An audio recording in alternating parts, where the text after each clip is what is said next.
hello' students welcome to my class আমি আলোচনা কৰিম আজি চতুৰ্থ অধ্যায় দ্বিঘাত সমীকৰণ কোৱাড্ৰেটিক ইকুৱেশ্যনৰ ওপৰত আমি আলোচনা কৰিম এই চেপ্টাৰটোৰ পৰা আমি প্ৰত্যেকটো কুৱেশ্যন আমি পৰীক্ষাত সহজভাৱে কেনেকৈনো আমি সমাধান কৰিব পাৰিম যাতে এটাও কুৱেশ্যন যাতে আমি পৰীক্ষাত এৰি আহিব লগা নহয় তো ইতিমধ্যে হয়তো তোমালোকে অকণ এয়া সম্পূৰ্ণ কৰিছা পঢ়িছা তো ৰিভিজন দি আছা হয়তো গতিকে ৰিভিজনৰ কাৰণেনো আমি শেষবাৰৰ কাৰণে কোনবোৰ বস্তু আমি ভালকৈ চাই যাম সেইটো তোমালোকে ইয়াতে পাই যাবা তো আমি আলোচনা কৰোঁ আহাচোন ভিডিঅ'টো মই দুটা অংশত বনাম তো আজিৰ প্ৰথমটো অংশ দিছোঁ ইয়াত মই কনচেপ্টখিনি আলোচনা কৰিম ইম্পৰ্টেণ্ট উদাহৰণবিলাক যিবিলাক আগৰ পৰীক্ষাবিলাকত আহি গৈছে সেইবিলাক মই উদাহৰণ কৰি দিম ঠিক আছে তো ইয়াৰ যিবিলাক অনুশীলনী আছে অনুশীলনীৰ বাবে ইতিমধ্যে মই বনাই থোৱা ভিডিঅ'বিলাক তোমালোকে নিশ্চয় চাইছা চাগে যদি নাইচোৱা চাই ল'ব মই ভিডিঅ'ৰ ডেছক্ৰিপশ্যনত লিংকটো দি দিম ঠিক আছে তো আমি ষ্টাৰ্ট কৰোঁ তো ষ্টুডেণ্টছ প্ৰথমতে আমি জানিব লাগিব দ্বিঘাত সমীকৰণৰ আদৰ্শ ঠাঁচ তো x square plus B x plus C equal 0 এইটো হৈ গ'ল দ্বিঘাত সমীকৰণৰ এটাৰ আদৰ্শ ঠাঁচ বা standard form of A quadratic equation ঠিক আছে ইয়াত এই এ বি চি নো কি ইয়াত কোৱা হৈছে এ বি চি হ'ল বাস্তৱ সংখ্যা ঠিক আছে ইয়াত যে এ বি চি দেখা পাই আছোঁ এইবিলাকত আমি সংখ্যা দেখা পাম তো A X square plus B x plus C equal to 0 এটা আমাৰ দ্বিঘাত সমীকৰণ হ'ব তেতিয়াহে যেতিয়া ইয়াৰ কাৰণে ইয়াত লিখি থৈছোঁ কিন্তু এটো কি হ'ব নোৱাৰে শূন্য হ'ব নোৱাৰে এ অৰ্থাৎ এক্স স্কুৱেৰৰ সৈতে যিটো সহগ আছে এক্স স্কুৱেৰৰ যিটো সাংখ্যিক সহগ থাকিব সেই সংখ্যাটো শূন্য হ'ব নোৱাৰে কাৰণ বাস্তৱ সংখ্যাৰ ভিতৰত শূন্যও পৰে গতিকে আমি ইয়াত কৈছোঁ যে এ বি চিবোৰ বাস্তৱ সংখ্যা কিন্তু বিত শূন্য হ'ব পাৰে চিটো শূন্য হ'ব পাৰে কিন্তু এটো শূন্য হ'ব নোৱাৰে তো প্ৰথম কণ্ডিশ্যনটো আমি এইটোৱে মনত ৰাখিব লাগে তো দ্বিঘাত সমীকৰণৰ আৰ্হিটো যে তোমাক সদায় এনেকৈয়ে দিব সেইটোও নহয় এই ধৰণেও দিব পাৰে students p x square plus q x plus r equal to 0 হয়নে এইটো এটা দ্বিঘাত সমীকৰণৰ আৰ্হি হ'ব পাৰে ইয়াত পি নট ইকুৱেল টু 0 হ'ব বাকী কিউ আৰু আৰ 0 হ'ব পাৰে ঠিক আছে যিকোনো বাস্তৱ সংখ্যা হ'ব পাৰে কিন্তু এক্স স্কুৱেৰৰ সহগ যিটো আছে সেইটো 0 হ'ব নোৱাৰে তো কেতিয়াবা প্ৰশ্ন আহে অবজেক্টিভ টাইপ যিটো কুৱেশ্যন থাকে তাতে আহে যে x square plus B x plus C equal to 0 য'ত এ বি চি বাস্তৱ সংখ্যা এইটো এটা দ্বিঘাত সমীকৰণ হ'ব যদিহে তেনেহ'লে অপশ্যন দিয়া থাকিব A equal to 0 B equal to 0 C equal to 0 D অপশ্যনটোত থাকিব পাৰে এ নট ইকুৱেল টু 0 তেনেহ'লে আমি কোনটো অপশ্যন চিলেক্ট কৰিম ডি অপশ্যনটো ঠিক আছে ডি অপশ্যনটোত যদি এ নট ইকুৱেল টু 0 দিয়া থাকে তেনেহ'লে সেই অপশ্যনটো তো এটা কুৱেশ্যন এইটোৰ পৰা আহি থাকে তো তোমালোকে মনত ৰাখিবা এতিয়া ষ্টুডেণ্টছ আমি দ্বিঘাত সমীকৰণৰ ভেদ নিৰূপকটো আমি জানিব লাগিব ভেদ নিৰূপক অৰ্থাৎ যদি আমাৰ দ্বিঘাত সমীকৰণটো এইটোৱে হয় x square plus B x plus C equal to 0 হয় এই দ্বিঘাত সমীকৰণটোৰ বাস্তৱ মূল থাকিব নে নাথাকিব সেইটো আমি ভেদ নিৰূপকৰ দ্বাৰাহে আমি জানিম তো বি স্কুৱেৰ মাইনাছ 4ac চাবা এইটো বি স্কুৱেৰ মাইনাছ 4ac এইটো হৈ গ'ল আমাৰ ভেদ নিৰূপক ঠিক আছে মনত ৰাখিবা বি স্কুৱেৰ মাইনাছ 4ac বিটো কি আছিলে এক্সৰ সহগ চাই লোৱা বিটো কি আছিলে এক্সৰ সহগ এটো কি আছিলে এক্স স্কুৱেৰৰ সহগ আৰু চিটো আছিলে ধ্ৰুৱক পদ তো বি স্কুৱেৰ মাইনাছ 4ac টো হৈ গ'ল আমাৰ এই ওপৰত যিটো দ্বিঘাত সমীকৰণ আছিলে x square plus B x plus C equal to 0 তাৰ ভেদ নিৰূপক ঠিক আছে তো ষ্টুডেণ্টছ আমি মনত ৰাখিব লাগিব তিনিটা চৰ্ত আছে প্ৰথম চৰ্তটো মই ইয়াত লিখি দিছোঁ যদি b square minus 4ac greater than 0 হয় অৰ্থাৎ শূন্যতকৈ ডাঙৰ হয় তাৰমানে বি স্কুৱেৰ মাইনাছ 4ac ইয়াৰ মানকেইটা আমি বি এ চি এইকেইটাৰ মান যদি পাতি আমি হিচাপ কৰোঁ যদি আমি শূন্যতকৈ ডাঙৰ পাওঁ অৰ্থাৎ যিকোনো ধনাত্মক সংখ্যা পাওঁ তেন্তে দ্বিঘাত সমীকৰণটোৰ স্পষ্ট অৰ্থাৎ পৃথক বেলেগ বেলেগ মানৰ দুটা বাস্তৱ মূল থাকিব তো b square minus 4ac greater than 0 হ'লে বাস্তৱ মূল আমি পাম ঠিক আছে কেনেকুৱা পাম দুটা স্পষ্ট অৰ্থাৎ অসমান বাস্তৱ মূল পাম ঠিক আছে এতিয়া ষ্টুডেণ্টছ 2 নম্বৰ চৰ্তটো হ'ল যদি বি স্কুৱেৰ মাইনাছ 4ac ইয়াৰ মানটো যদি আমি হিচাপ কৰি সমান শূন্যৰ সমান পাওঁ তেন্তে দ্বিঘাত সমীকৰণটোৰ দুটা সমান বাস্তৱ মূল থাকিব মন কৰিবা দ্বিঘাত সমীকৰণ এটাৰ দুটা সমান বাস্তৱ মূল কেতিয়া থাকিব যদি বি স্কুৱেৰ মাইনাছ 4ac ৰ মান আমি শূন্য পাওঁ তো 3 নম্বৰ চৰ্তটো হৈ গ'ল যদি বি স্কুৱেৰ মাইনাছ 4ac ৰ মানটো যদি শূন্যতকৈ সৰু হয় অৰ্থাৎ আমি ঋণাত্মক সংখ্যা যদি পাওঁ তেন্তে দ্বিঘাত সমীকৰণটোৰ কোনো বাস্তৱ মূল নাথাকে তো এই শৰ্তকেইটা আমি মনত ৰাখিবই লাগিব ইয়াৰ পৰা কোৱেশ্যন শৰ্ট কোৱেশ্যন এটা আহিবই যে দ্বিঘাত সমীকৰণ এটাৰ বাস্তৱ মূল কেতিয়া থাকিব তো আমাৰ অপশ্যন আমি কোনটো সিলেক্ট কৰিম দ্বিঘাত সমীকৰণটোৰ বাস্তৱ মূল থাকিবলৈ হ'লে এই দুটা শৰ্ত আমি একেলগে লিখিব লাগিব b² - 4ac > 0 তো দ্বিঘাত সমীকৰণৰ দুটা স্পষ্ট বাস্তৱমূল থাকিব বুলি ক'লে প্ৰথম শৰ্তটো হ'ব দ্বিঘাত সমীকৰণটোৰ দুটা সমান বাস্তৱমূল থাকিব বুলি ক'লে 2 নম্বৰ অপশ্যনটো হ'ব দ্বিঘাত সমীকৰণৰ কোনো বাস্তৱমূল নাথাকিলে আমি কোনটো হ'ব আনসাৰটো হ'ব b² - 4ac < 0 তো এতিয়া গ্ৰেটাৰ দেন আৰু ইকুৱেল যদি একেলগে লিখিবলগীয়া হয় যদি সমান হয় নে অসমান হয় মূল কেইটা যদি আমাক নকয় ইয়াক আমি এনেকৈ লিখিম b² - 4ac < 0 এতিয়া ষ্টুডেণ্টছ আমি জানিব লাগিব দ্বিঘাত সমীকৰণ সমাধান পদ্ধতিকেইটা কি কিনো তো দ্বিঘাত সমীকৰণ আমি তিনি ধৰণে সমাধান কৰিব পাৰোঁ উৎপাদকীকৰণ পদ্ধতি ফেক্টৰাইজেশ্যন মেথড বৰ্গ সম্পূৰণ পদ্ধতি বাই কমপ্লিটিং দ্য স্কুৱেৰ মেথড আৰু 3 নম্বৰটো হৈ গ'ল দ্বিঘাত সূত্ৰৰ সহায়ত বাই কোৱাড্ৰেটিক ফৰ্মুলা দ্বিঘাত সূত্ৰটো নিশ্চয় তোমালোকৰ মনত আছে এইটো হৈ গ'ল x দ্বিঘাত সূত্ৰটো হ'ল এইটো x minus b plus minus root over b square minus 4ac root over or ভিতৰত চাবা এয়া এটো b square minus 4ac নিশ্চয় চিনি পাইছা অকমান আগতে আলোচনা কৰিছিল ভেদ নিৰূপক b square minus 4ac by 2a এটো হৈ গ'ল দ্বিঘাত সূত্ৰ এটো আমি মনত ৰাখিবই লাগিব ঠিক আছে তো এই তিনিটাৰ ভিতৰত যিকোনো দুটা পদ্ধতি তোমালোকে ভালকে শিকি লবা আৰু একেটাৰ ওপৰত বৰ্গ সম্পূৰণ পদ্ধতি উৎপাদকীকৰণ পদ্ধতি দ্বিঘাত সূত্ৰৰ সহায়ত একেটা ইতিমধ্যে অনুশীলনী কেইটাত মই আলোচনা কৰিছোৱে তথাপিও মই যেতিয়া উদাহৰণ কেইটা কৰাই যাম তেতিয়া অকমান মই আলোচনা কৰি যাম ঠিক আছে তো ষ্টুডেন্টস এবাৰ লৈছো উদাহৰণ 4 টো 6x² - x - 2 = 0 দ্বিঘাত সমীকৰণটোৰ মূল উলিওৱা তো একেবাৰে সহজ এটো আমি উৎপাদকীকৰণ পদ্ধতিৰে আমি এটো সমাধান কৰিবলৈ চেষ্টা কৰিম কি পদ্ধতিৰে উৎপাদকীকৰণ পদ্ধতিৰে অৰ্থাৎ মধ্যম পদ বিভাজন কৰি আমি কৰিবলৈ চেষ্টা কৰিম ইয়াতে তিনিটা পদ আছে যেহেতু বাওফালে ঠিক আছে তো ইয়াত আমি মধ্যম পদ বিভাজন কৰিবলৈ হলে আমাৰ নিয়মটো মই তোমালোকক কৈ দিছো তোমালোকে ভালকৈ বুজি লোৱা তো ইয়াতে x² এর যেটো সহগ আছে ঠিক আছে x² এর যেটো সহগ আছে হেতু লিখি ললো আৰু ধ্ৰুবক পদ ইয়াতে 2 আছে 2 টো আমি লিখি ললো তো 6 দুগুণ কিমান হয় 6 দুগুণ 12 6 2 12 আমাক লাগে ইয়াত x ৰ সহগ কিমান আছে একো নাই মানে ইয়াতে 1 আছে x ৰ সহগ কিমান আছে 1 আছে বা -1 আছে 1 আছে বুলি ধৰি লোৱা তো আমি জানো যে এই 12 টো স্পেশাল 12 হয় কেনেকৈ পাইছো x² ৰ সহগ আৰু ধ্ৰুবক পদ দুটা পূৰণ কৰি পাইছো হয়নে তো এই 12 টো আকৌ আমি কি পূৰণ কৰি পাও 4 আৰু 3 পূৰণ কৰিও পাও হয়নে 4 3 গুণ 12 3 4 গুণ বা 4 3 গুণ তো 4 3 যা অলসো 12 তো এতিয়া সবা এই জিকেটা আমাৰ ইয়াতে উৎপাদক পাইছো এই 12 টোৰ উৎপাদক 12 ৰ জিকেটা ফ্যাক্টৰ পাইছো এইকেটা আমি যোগ বিয়োগ কৰি আমি এই ইয়াতে যেটো 1 লাগে আমি সেই 1 টো বনাব লাগে তো 6 + 2 8 হৈ যায় আমি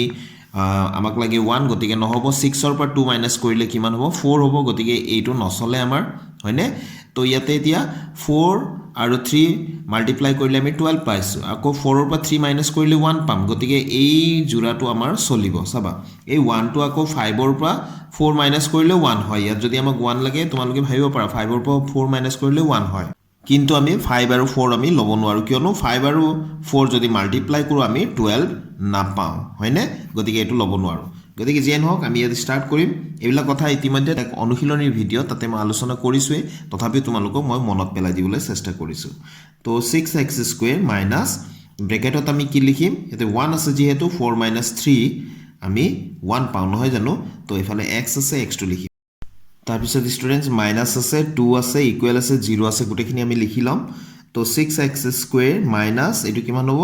4x আৰু এটো মাইনাস মাইনাস ব্ৰেকেটৰ বাহিৰত মাইনাস থাকিলে সদায় সাৱধান তো ভিতৰৰ চিনবিলা ফলনি হ'ব এটো প্লাস হৈ যাব আৰু 3x x টো কিয় দিছো x টো ইয়াতে মাল্টিপ্লাই হৈ আছে তো 4 এৰো x ক মাল্টিপ্লাই কৰিব লাগিব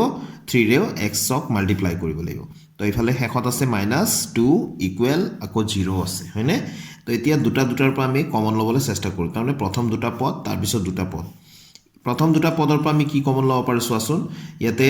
2 আমি কমন লব পাৰো যেহেতু 2 3 যা 6 2 3 গুণ 6 2 ইয়াত 2 সোমাই আছে 2 2 গুণ 4 ইয়াতো 2 সোমাই আছে গতিকে 2 আমি ল'ব পাৰো আৰু x দুইটাতে আছে দেখি আছা তো x কমন ললো তো 2 3 জাৰ 6 ইয়াতে 3 বাছিলে আৰু x যেহেতু x স্কয়াৰ অৰ্থাৎ দুটা x পূৰণ হৈছিল এটা x থাকিলে হয়নে তাসো মাইনাস সাইনটো আছে মাইনাস 2 2 যা 4 2 2 গুণ 4 হয় গতিকে 2 এটা থাকিব x এটাই আছিল বাহিৰত গুচি গল তো ব্ৰ্যাকেট আমি ক্লোজ কৰি দিলো প্লাস ইয়াতে দুইটাতে একো কমন নাই মানে কমসে কম আমি এক কমন লব পাৰো কাৰণ এক পূৰণ কৰিলে একো ডিফাৰেন্স নাহে হয়নে তো এটো আমি যেনেকৈ আছে তেনেকৈ লিখি দিলো ব্ৰ্যাকেটৰ সৈতে এতিয়া চোৱাচোন ইয়াতো 3x - 2 ইয়াতো 3x - 2 আছে গতিকে 3x - 2 আমি কমন লৈছো এনেকৈ লিখি লম তাৰপিছত ব্ৰ্যাকেটৰ ভিতৰত এফালে কি থাকি গল 2x থাকিলে এফালে কি থাকিলে +1 থাকিলে ইকুৱেল আছে 0 ঠিক আছে তো এই ধৰণে সহজতে কৰিব পাৰি তো 3x - 2 এতে যত পূৰণ হৈছে ধৰ দুটা গ্ৰুপ হৈ গল হয়নে তো এইখিনিৰ পৰা আমি ভগাই দিম তো 3x - 2 = 0 বা 2x + 1 = 0 এইখিনিৰ পৰা ঠিক আছে তো এতিয়া আমি x ৰ মান উলিয়াব লাগে সমাধান কৰা মানে ইয়াতে চলক x আছে তো x ৰ মানটো আমি উলিয়াব লাগিব যেহেতু দ্বিঘাত সমীকৰণ হয় গতিকে দুটা মূল থাকিব বা দুটা x ৰ মান থাকিব তো প্ৰথমতে -2 টো আমি সাইড চেঞ্জ কৰি দিলো অৰ্থাৎ সমান চিনৰ বাওফালে আছিল সোঁফাললৈ লৈ গলো এতেকে x ইয়াৰ পৰা আমি কিমান পালো 2/3 পালো হয়নে তো এতিয়া ইয়াত আমি কিমান পাম ইয়াতো সেই একে ধৰণে 2x + 1 আছে সাইড চেঞ্জ হলে -1 হ'ব এতেকে x ইয়াৰ পৰা আমি পাম -1/2 তো আমাৰ উত্তৰ হৈ গল 2/3 আৰু -1/2 তো এই দুটাই হৈ গল আমাৰ সমাধান এতিয়া ষ্টুডেন্টস আমি লৈছো উদাহৰণ 5 টো 3x² - 2√6x + 2 = 0 ইয়াৰ এই দ্বিঘাত সমীকৰণটোৰ মূল উলিয়াব লাগে তো √, চিন থকা এটা সদায় ইম্পৰ্টেন্ট বা √, চিন থকা এটা প্ৰায় দি থাকে তো √, চিন আছে বুলি ভয় কৰিব নালাগে আমি উৎপাদক বিশ্লেষণ পদ্ধতিৰে আমি সমাধান কৰিম তো মই ডাইৰেক্ট ইয়াতে কৰি আছো সমাধান বুলি লিখা নাই তো আমাৰ নিয়মটো কি আছিল মধ্যম পদ বিভাজন কৰি বা উৎপাদক বিশ্লেষণ পদ্ধতিৰে আমি কৰিম গতিকে ইয়াত চোৱা আমাৰ নিয়মটো আছিল যে x² এৰ যেটো সহগ আছে অৰ্থাৎ ইয়াত 3 আছে আৰু ধ্ৰুবক পদ যেটো আছে অৰ্থাৎ 2 আছে দুইটা পূৰণ কৰিম আমি 6 পাওঁ হয়নে আমাক কিন্তু মাজত লাগে 2√6 এটো আমি কেনেকৈ বনাও তো 6 টো আকৌ কি পূৰণ কৰিলে পাওঁ হয়তো 1 * 6 পূৰণ কৰিলে আমি 6 পাওঁ হয়নে আৰু এটা আছে চাবা √6 * √6 কৰিলেও আমি 6 পাওঁ হয়নে নহয় √6 আৰু √6 মানে √6 স্কয়াৰ হোল স্কয়াৰ থাকিলে √, কেনসেল হ'ব অৰ্থাৎ আমি 6 পাম হয়নে আকৌ চাবা √6 + √6 কৰিলে আমি কি পাওঁ 2√6 পাওঁ অৰ্থাৎ এই উৎপাদক দুটো আমি ব্যৱহাৰ কৰিম এনেকৈ ঠিক আছে তো 3x² - ব্ৰ্যাকেটৰ ভিতৰত √6 + √6 দিলো আৰু এটো x √6 + √6 মানে 2√6 হয়নে আৰু ইফালে 2 = 0 তো ইয়াতে আমি সহজতে আমি কৰিব পাৰিম এই বাহিৰত মাইনাস আছে আকৌ বাহিৰত ব্ৰ্যাকেটৰ বাহিৰত যদি মাইনাস থাকে সদায় সাৱধান ভিতৰৰ চিন আমি সলনি কৰি যাম √6x হৈ গল আকৌ প্লাস মাইনাস -√6 আকৌ ইয়াতো x পূৰণ কৰিব লাগিব +2 ব্ৰ্যাকেটে বুজায় যে প্ৰথমৰ পৰা শেষলৈকে যি আছে সকলোৰ সৈতে x টো পূৰণ হ'ব তো ইফালে আমি সমান চিনৰ ইফালে 0 লিখি যাম এতিয়া চাবা ইয়াত আমি কি কমন ল'ব পাৰো ইয়াত বুজিব লগা কথা এটা আছে চাবা এতিয়া √6 মানে কি √6 মানে আমি এটো লিখিব পাৰো যে √2 * √3 ঠিক আছে √2 * √3 হলেও √6 হয় তো ইয়াতে 3 আছে ইয়াত কিন্তু √3 এটা সোমাই আছে 3 মানে আমি কি কৰিব পাৰো চাবা 3 মানে আমি কি অকমান যেনেকৈ √6 * √6 6 হয় যেনেকৈ √3 * √3 হলে 3 হয় মানে 3 ঠাইত কি আছে দুটা √3 পূৰণ হৈ আছে হয়নে গতিকে আমি ভালকৈ মন কৰিবা ইয়াতে 3 মানে কি √3 দুটা সোমাই আছে মানে দুটা পূৰণ হৈ আছে দুটা পূৰণ হলে 3 হয় তো √3 ইয়াতো আছে এসোৱা √6 মানে √2 * √3 তো এই দুটা কমন হৈ আছে হয়নে গতিকে আমি √3 কমন ললো ঠিক আছে আৰু x ইয়াতো আছে গতিকে x টো কমন ললো গতিকে √3 যদি 3 ৰ পৰা যদি √3 টো আমি কমন লওঁ এয়া সোৱা মই কভাৰ কৰি লৈছো তো ইয়াত থাকিলে √3 আৰু ইয়াত থাকিলে √2 তো আমি √3 আৰু x দুটা পূৰণ হৈ আছিল স্কয়াৰ মানে তো x এটা থাকিলে মাইনাস